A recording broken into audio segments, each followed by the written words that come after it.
The exchanges between GOP contenders getting more heated. We may hear more in just a few minutes. You are looking at the place of a Trump rally. It is scheduled to start in just 3 minutes.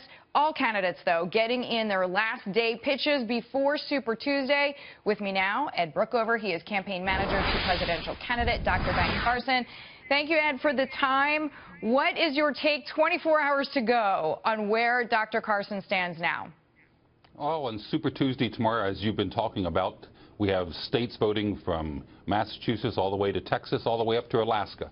And a national poll came out today which has Dr. Carson ticking upward, and we feel confident that he will continue to move that direction tomorrow.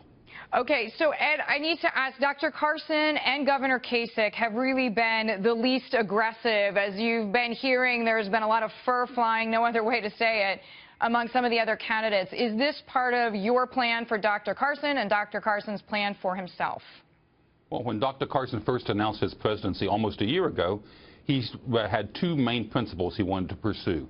First, a return to our Constitution, and second, he believes that the reason problems are not being solved in Washington is that the political class too often gets caught up in fights and not searching for solutions.